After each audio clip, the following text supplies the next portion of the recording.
pour ceux qui ne me connaissent pas encore, je vais me présenter d'abord.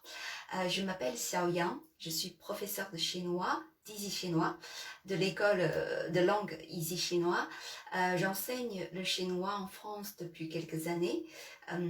Je suis passionnée de l'enseignement.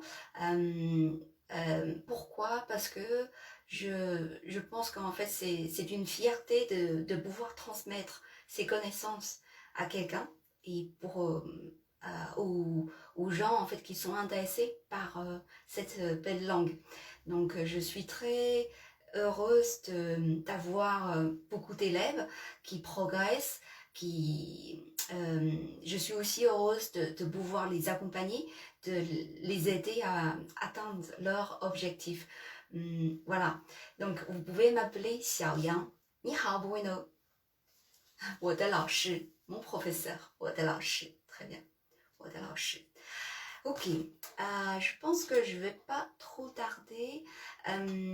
Donc ce soir, en fait, le sujet de ce cours, c'est apprendre quelques caractères chinois basiques. Je sais que c'est un sujet qui paraît très difficile pour certains, pour beaucoup d'élèves. Et ce soir, en fait, je vais vous montrer quelque chose un peu ludique qui va vous aider à mémoriser, à apprendre et ensuite mémoriser quelques caractères débutants, pour les débutants. Je sais que parmi vous, peut-être il y a des élèves qui sont plus débutants ou faux débutants, mais c'est pas grave, même si ce sont des caractères que vous connaissez déjà. Ce que je vais faire, c'est que je vais vous apprendre, je vais vous montrer quelque chose et après, on va faire quelques exercices, c'est-à-dire en fait peut-être on peut construire des mots ou des phrases pour voir est-ce que vous savez comment utiliser ces mots-là, ces caractères. Voilà. Ça vous va? Ok, très bien. 你好 Véro. 你好 Cadel. Très bien. Ok, bon. Avant de commencer, tout début, je vais vous présenter quelques caractères. Mais avant de commencer, en fait, ce soir, en fait, je vais utiliser une méthode. Je vais vous montrer quelque chose. C'est quelque chose de très marrant. Vous allez voir. Vous voyez, ce sont des dessins. Voilà, des dessins. Vous voyez? Alors, qu'est-ce que c'est? En fait, ce sont des écritures osekai qui étaient utilisées sous la dynastie de Shang. En fait, l'écriture osekai en fait, est une écriture chinoise utilisée du 15e siècle au 10e siècle avant Jésus-Christ. Donc ça date super longtemps. Et en fait, ce sont des écritures, en fait, on les grave sur les os d'animaux. Donc le plus souvent, ce sont des omoplates de bovins ou alors sur des écailles de tortues. Vous voyez, en fait, c'est marrant. Je pense qu'en fait, c'est vraiment dans cette époque-là, il y avait pas des grands moyens, beaucoup de moyens pour graver des écritures. Donc, en fait, on a trouvé ces matières afin de pouvoir les graver sur des matériels plus faciles à faire.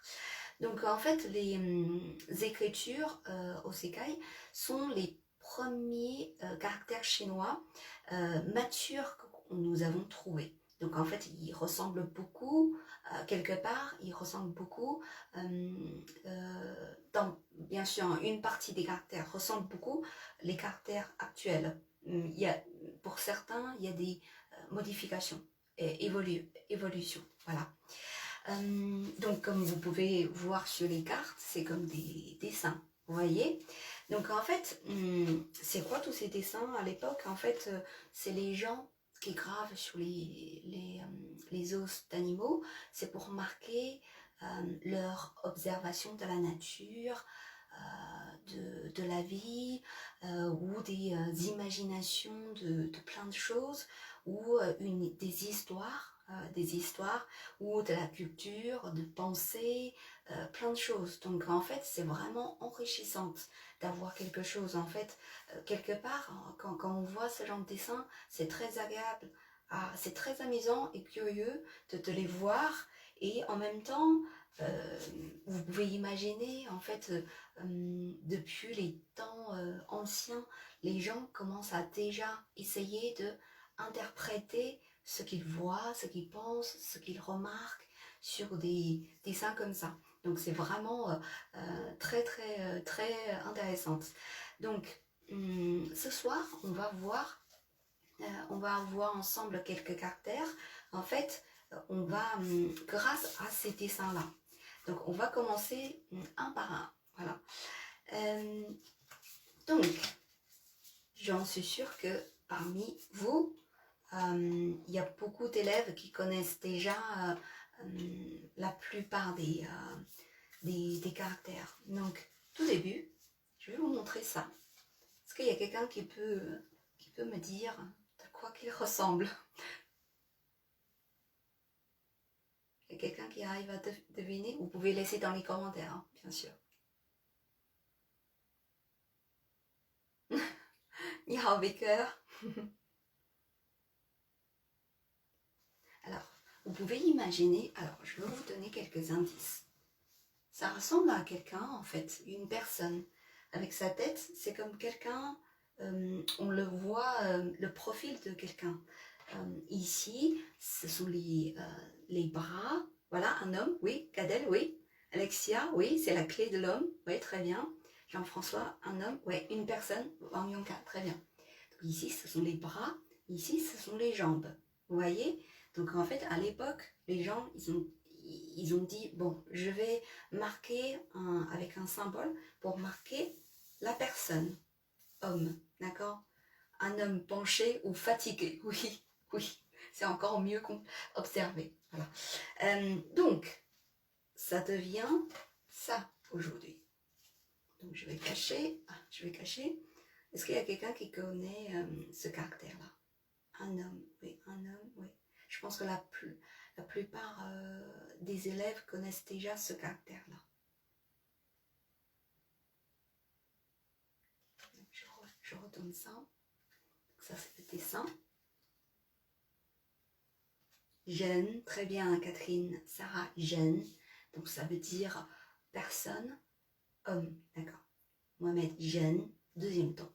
Jeune, ok, très bien. Alors, je vais vous poser une question. Pour certains, peut-être vous avez déjà appris comment on dit chinois. Personne, très bien, Omar. Alexia, jeune, chinois. National, enfin quelqu'un de nationalité chinoise, masculin. Bruno. Jeune. Est-ce qu'il y a quelqu'un qui peut écrire dans le commentaire? Chinois. Donc en fait, en chinois, quand on parle de quelqu'un qui vient de tel pays, la structure c'est quoi? C'est le pays plus jeune, d'accord? Donc en fait, littéralement, ça veut dire que la personne vient de ce pays-là, d'accord? Donc, 中国人, très bien. 中国人, bah vous avez déjà tous. 你好 Charles, donc 中国人, très bien. 中国人. Donc si on va dire je suis français. Je suis français. Donc ça c'est une phrase. Je suis français. Je vais vous montrer ça. 中国人, d'accord? Donc maintenant, vous pouvez aussi apprendre ces caractères. Mais bien sûr, pour les grands débutants, c'est encore un petit peu tôt. En fait, ça fait beaucoup. Mais le minimum, il faut retenir celui-là. Donc vous pensez à ce dessin-là. Vous voyez? Ce dessin-là. Donc c'est jeune. C'est comme le profil d'une personne. C'est jeune. Très bien. 我是法国人. Alors, même si je ne vous entendais pas, quand je prononce lentement, vous me suivez et vous prononcez de haute voix. Et ça vous aide aussi à faire, de vous entraîner, d'accord, sur la prononciation. 我是法国人. 我是法国人.我是 être. 法国人, d'accord? Donc en fait c'est la personne de France, donc c'est français. Donc 法国人.我是中国人 je suis chinois, je suis chinoise, d'accord? 我是中国人 ok, très bien. Donc voilà, vous voyez? Donc c'est assez simple. Ah, j'ai oublié d'expliquer une chose. Donc en fait là, sur le dessin, vous voyez, c'est le profil d'une personne. Mais sur ce caractère, en fin de compte, on peut aussi essayer de la mémoriser différemment. Avec une on peut imaginer, ça c'est le corps, et puis avec deux jambes, vous voyez, c'est comme une personne. Ça peut marcher aussi pour mémoriser. Donc là, vous pensez, ah, c'est deux jambes, et puis avec le corps, la partie du haut. D'accord? Ok, donc il y a deux traits.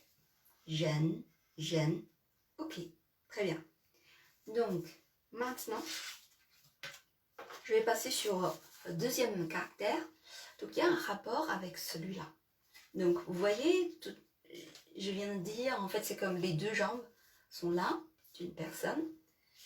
Ici, vous voyez, ici, ce dessin-là. Donc, en fait, il y a toujours les deux jambes ici, et sauf que cette personne qui ouvre ses bras. Donc, vous pouvez imaginer, si on ouvre les bras, en général, on devient plus grand, on occupe plus d'espace. Donc, ça devient le mot, le caractère grand. Ta, ta, d'accord? Ta. Voilà. Donc, en fait, c'est assez simple. Si vous connaissez ça, et puis vous mettez juste un trait de plus, ren, et ça devient un autre caractère. Donc, ça devient ta, ta. Donc, grand, d'accord? Grand. Très bien. Grand. Vous êtes tous bons. Donc, ta. Alors, qu'est-ce qu'on peut construire comme mot ou des phrases avec ta? Si je dis la Chine est très grande, est-ce qu'il y a quelqu'un qui peut écrire dans les commentaires? La Chine est très grande. Donc ici, c'est une phrase comme j'ai expliqué dans le premier cours en live. Donc c'est le sujet plus l'adverbe, plus adjectif. Donc ici, ça respecte, ça, on va appliquer cette règle-là. Alexia, 中国很大. 你好 Hervé. 中国很大. D'accord? Donc, 中国, c'est la Chine, comme 中国人, chinois. 中国很大, 很, c'est adverbe, et 大, c'est adjectif. Donc, ici, c'est une phrase qui est construite avec un adjectif. Dans ce cas-là, il n'y a pas de verbe être ou avoir. Et parce qu'il y a le mot de connexion qui est un adverbe. Donc ici, c'est 很, très. Donc ça veut dire très grand. La Chine est très grand. D'accord? La Chine est très grand. 中国很大. 中国. Ah, en fait, 中国是大. Alors, si vous avez vu mon premier cours, vous allez comprendre. Surtout, c'est une erreur qui sont faites souvent par les Occidentaux quand vous apprenez le chinois. En français, on met le verbe être. Quelque chose est grand. Voilà. Sauf qu'en chinois, il n'y a pas de verbe être. On ne le met pas. Par contre, on met un mot de connexion, c'est un adverbe. Donc ici, c'est 很 qui signifie très. Donc on ne dit jamais 中国是大. On dit 中国很大. D'accord? Donc ça, c'est hyper important. Ok. Je vais vous poser une question. L'école est très grande. L'école est très grande. Ah, Vicker, bah, vous avez un autre niveau encore plus élevé là. 中国这么大. C'est-à-dire la Chine est tellement grande. Bah, c'est bien. Bah, vous avez d'autres vocabulaires. Bah, c'est très bien. 这么大 est tellement grand. D'accord? 中国很大, très bien. 中国很大. Et l'école, école est très grande, comme on dit. école est très grande.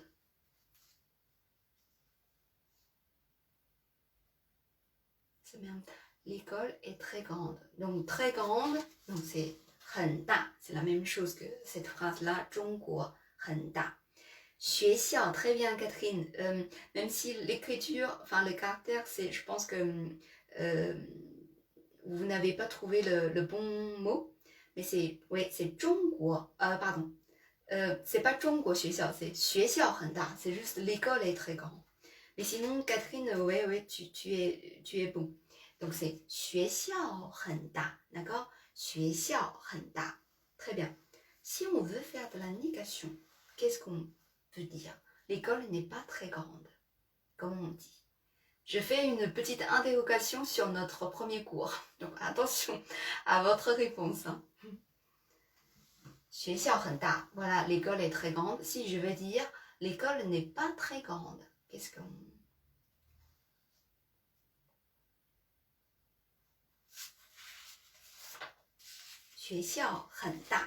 La dernière fois, j'ai expliqué concernant des phrases qui sont utilisées avec, qui sont construites, Cadel, très bien, 学校不大. Donc en fait, ça respecte la formulaire que je vous ai montré la dernière fois pour faire de la négation. C'est le sujet plus pou, le mot de négation plus adjectif. Donc dans la négation, on ne met plus de adverbe. D'accord? Et on met seulement le mot de négation pour. Donc c'est objet pour quelque chose. Adjectif. Donc c'est 学校不大. Voilà, 学校不大. Ok, très bien. Maintenant, on continue. Tout à l'heure, en fait, on a vu... c'est un petit bonhomme qui ouvre ses bras. Donc, on ouvre les bras. Donc, c'est grand. Donc, si c'est au-dessus de sa tête, il y a quelque chose... Donc celui-là, en général, si on dit quelqu'un qui est très grand et au-dessus de lui, bah, on va exagérer un petit peu. On va dire c'est la tête qui est c'est le ciel qui est au-dessus de la tête. Donc ce caractère, ce dessin devient ça. Donc vous voyez, en dessous c'est un ta, grand, d'accord? Et au-dessus de la tête de cette personne, c'est le ciel. Donc, ce caractère-là, c'est tien, le ciel. Tien, voilà. Tien, voilà. Tien. Tien, je vais vous poser une question. Demain, comme on dit. Demain. Demain. Tien. Tien, pour ceux qui ne connaissent pas encore ce mot-là, vous pouvez apprendre et prononcer après moi. Tien, tien, ça veut dire jour ou ciel. Pardon, j'ai pas expliqué le sens de ce mot-là. Donc ça signifie soit le ciel, donc c'est au-dessus de la tête d'une personne, donc c'est le ciel, soit ça signifie jour, d'accord? Très bien. Donc demain, c'est 明天. Très bien. Donc, je vais essayer de cacher le 明天. D'accord? 明天. Donc, c'est tien, 明天. C'est demain. Donc, celui-là. Donc, c'est... Je vais vous dire 星期天. 星期天, ça veut dire dimanche. Dimanche. 星期, ça veut dire semaine, et tien, c'est jour, et ensemble, c'est 星期天, 星期天, dimanche. Il y a une autre façon de dire, le tien, c'est premier ton. Une autre façon de dire dimanche, c'est 星期日, pour ceux qui connaissent déjà. 星期日, voilà. Il y a le troisième mot, 天气. 天气, donc ça veut dire le climat, d'accord? 天气, qi signifie l'air. Et 天气, en fait, on peut imaginer, c'est un petit peu la circulation de l'air dans une journée, donc ça, c'est lié au climat. On va imaginer comme ça. Donc c'est 天气, d'accord? 天气. Alors, si je dis 今天天气很好. Donc, 今天, ça veut dire aujourd'hui. 天气, très bien Catherine. 今天, aujourd'hui. Demain, c'est 明天, 明天. 今天, 天气, ça veut dire le climat d'aujourd'hui. D'accord? 今天, 天气. 今天, 天气, 很好. 很好, ça veut dire quelque chose qui est très bien, qui va bien. D'accord? Donc ça veut dire, en fait, si on traduit mot à mot, cette phrase devient le climat d'aujourd'hui est bon. Voilà, exactement, Sarah. Donc, ça veut dire il fait très beau aujourd'hui. D'accord? 今天天气很好. Voilà. Ok, 今天天气很好. Ok, bon bah on a déjà avancé. On a appris les 3 caractères. Donc c'est jeune, personne, homme, jeune. Et ensuite, la personne qui ouvre ses bras, qui ouvre ses bras, et avec les jambes aussi, et ça devient ta, grand. Ta, ta. Ok? 中国很大. La Chine est très grande. Et ensuite, tien. Donc si la personne qui a ouvert ses bras, et en plus, il y a le ciel qui est au-dessus de sa tête, donc ça devient tien, jour, ou le ciel. Tien, d'accord? Tien. Ok. Bon, on a appris le grand. Donc c'est ta, ta. Donc le contraire de ta, grand, c'est xiao. Alors, ça, le dessin. En fait, vous pouvez imaginer, c'est comme 3 grains de sable. 3 grains de sable. Donc, c'est quelque chose minuscule. Vous voyez, très très petit. Donc, c'est petit. Donc, xiao. Donc, vous voyez, à la base, c'est 3 petits points et ça devient ça. Donc, en fait, ça reste quand même un petit peu la même structure, mais c'est légèrement modifié quand même. Donc, ce caractère, c'est xiao. Xiao, petit. Xiao. D'accord? Xiao. Ok. Très bien. Xiao. Si je vais dire, ou je vais vous poser une question, ma maison est très petite.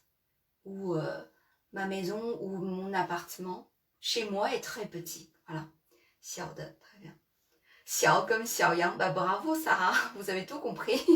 Xiao comme Xiaoyang, petite Yang. C'est ça, oui, c'est mon surnom. Xiaoyang. Xiaoyang. Oui, Catherine. Xiaoyang. Xiao. Si on dit chez moi est très petit. Chez moi. Donc en fait, on peut l'imaginer comme ma maison. Donc c'est wow. Je vais vous montrer. 我的家. Oui, 我的家. Très bien, Isabelle. Et Omar, 我的家, 我的房间. Oui, 房间, c'est chambre plutôt. Mais c'est déjà très bien. 我的家, Catherine, oui, très bien. 我的家很小. Ou 我家很小. Les deux, ça marche, sont corrects. 我家很小. D'accord? 我家很小. En fait, cette phrase, c'est toujours une phrase qui est utilisée avec un adjectif. Pardon. Donc, il n'y a pas de verbe être, mais seulement le adverbe, qui sert comme un mot de connexion. 很, très. Donc, très petit. Ma maison est très petite. 我家很小. 我家很小. Ou 我的家很小. On peut aussi omettre le de parce qu'en fait il y a un lien très très proche. Donc c'est 我家 ou 我的家, les deux sont corrects. D'accord? 我的家很小. Très bien. Ok. Les deux derniers caractères, je vais vous montrer les deux en même temps. Vous voyez, en fait, il y a une courbe. D'accord? Il y a une courbe. Et au-dessus de la courbe, il y a un trait. Et celui-là, en dessous de la courbe, il y a un trait. Donc en fait, les gens, à l'époque, ils sont quand même très intelligents. Ils disent, bon, je mets un point de repère et au-dessus, je mets quelque chose, ça veut dire au-dessus, d'accord? Et je mets en dessous de ce ce trait de repère, la ligne de repère, et ça signifie en dessous. C'est pas bête. Ok, donc, qu'est-ce que ça devient? Vous voyez ça? C'est un petit peu évolué. Donc, c'est-à-dire, en fait, la ligne, le trait de repère, il est toujours là. Et sauf que là, en fait, on a ajouté autre chose. Mais ça nous donne quand même un indice. Ah, bah en fait, c'est ça. C'est au-dessus de cette ligne-là, il y a quelque chose. Et en dessous de cette ligne-là, il y a quelque chose. D'accord? Donc, ce mot-là signifie au-dessus. Donc, la prononciation, c'est shang. Shang. Voilà, quatrième ton. Shang. Shang. OK? Ce caractère-là, en dessous. Donc, la prononciation, c'est xia. Quatrième ton. Xia. Le ton, c'est comme quand on dit non. Non. Non. Voilà, sévère. Donc, xia. Xia. OK. Maintenant, interrogation. Le matin. Le matin, tard le matin, comme on dit. Avec chant. Chant. Il y a quelqu'un qui peut me dire? 我不明白. 你不明白 Bruno. Je voulais dire, en fait, si vous pouvez utiliser ce caractère pour construire un mot. Ok, merci Kadel. Très bien. Effectivement, en fait, des fois, il faut comparer. En fait, dans les caractères chinois, souvent, c'est ça. C'est-à-dire, en fait, vous allez dire, en fait, moi, j'arrive pas à retenir ce caractère-là, comment je fais? Des fois, il faut associer avec autre chose. Des fois, comme je vous ai montré tout à l'heure, des fois, il faut aussi associer comme ça. C'est-à-dire avoir un peu d'imagination. Et puis, vous voyez, en fait, il y a des points communs, il y a des parties en commun. Donc, en fait, si vous allez bien analyser ces trois caractères-là, vous allez retenir, mémoriser d'un coup 3. D'accord? Donc, c'est énorme. Donc, il faut réfléchir et analyser ce genre de choses. Voilà. Donc, shang et xia. Donc, shang. Le matin, ce que j'ai dit, excuse-moi, j'ai pas très bien. Il y a Franck qui dit shang ou ça veut dire matin, d'accord? Matin un petit peu tard. C'est pas, on va dire, à partir de 8h30, 9h, voilà. Ou zao shang. Donc si on dit bonjour le matin, donc en fait on dit shang wu hao. Shang wu hao. Voilà. Shang wu hao. C'est un peu comme en anglais good morning. En fait, shang wu hao. D'accord? Shang wu. Je vais vous écrire là. Shang wu. Shang wu. D'accord? Shang wu. Et si je dis l'après-midi, donc c'est xia wu. Xia wu. Oui, Bruno. Très bien. Comme mingtian. Xia wu. Donc c'est l'après-midi. Si je dis bonjour dans l'après-midi, je peux dire, soit je peux dire xia wu hao, soit je dis ni hao. Les deux, ça marche. D'accord? Xia wu. Très bien. Xia wu. Ok. Donc, shang. Dernière chose. Je vais vous poser la question. Mais pour les grands débutants, ne vous inquiétez pas. Hein. Ça vous fait un peu plus de vocabulaire et c'est toujours très intéressant d'apprendre comme ça.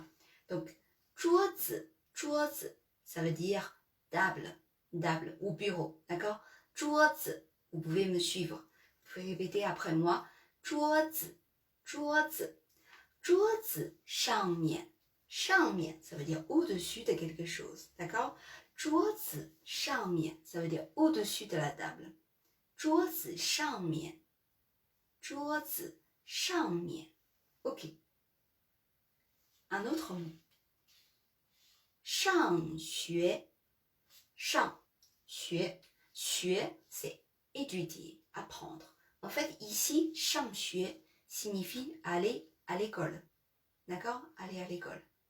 上学, 上学. Donc, 我上学, je vais à l'école. 我上学, 你上学, tu vas à l'école. 你上学. Ok? Très bien. Donc, on va voir 下. 下午, 午, ça veut dire midi. D'accord? En fait, c'est la ligne de démarcation. Donc, 下午, c'est l'après-midi. 下雨. 下雨. Donc, ça veut dire pleuvoir. 下雨. 下雨. Donc, en fait, 雨 signifie pluie. 下, ça veut dire, on peut imaginer comme quelque chose qui descend. En fait, ça signifie aussi descendre. Donc, en fait, c'est comme si la pluie qui tombe. Donc, c'est pleuvoir. 下雨. 下雨. Donc, c'est un mot qu'on va utiliser souvent. 下雨. D'accord? 拼音. 上学. Ah, vous voulez que j'écrive le pinyin de quel mot? 下雨. Je peux vous écrire. Il n'y a pas de souci. Est-ce qu'il y a quelqu'un, il y a d'autres questions?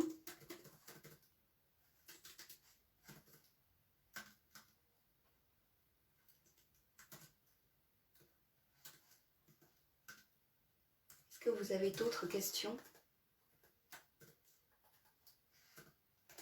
下雨, pleuvoir. Très bien. 下雨, oui. 下雨, très bien. 下雨. Alors, je reprends. Donc, 上午 signifie le matin. 上午.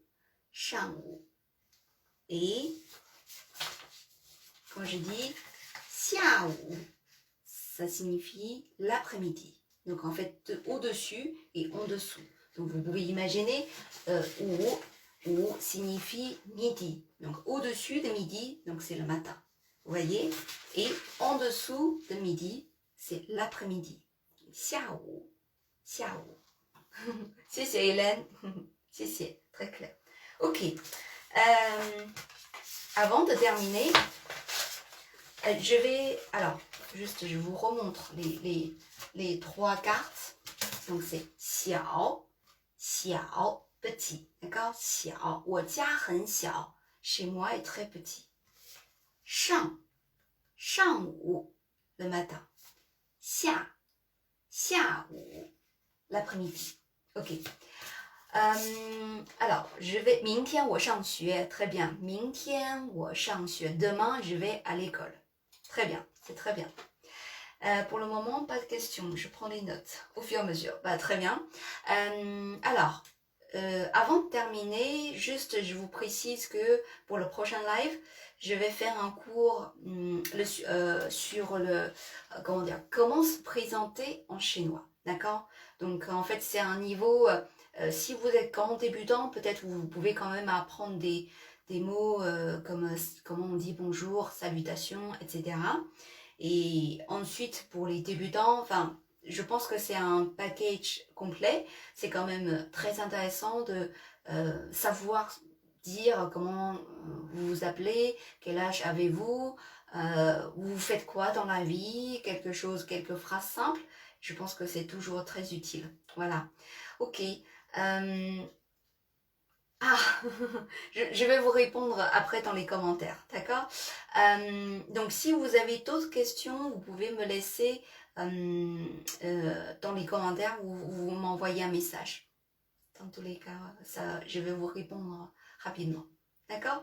Ok, très bien. Bon, avant de quitter le cours, je vous invite tous de mettre un like, s'il vous plaît. 喜欢, ouais. Mettre un like, 喜欢 c'est aimer, d'accord? Aimer bien quelque chose. Mettre un like et après, vous pouvez aller partir réviser le cours ou aller vous reposer. Ok? Très bien. 谢谢.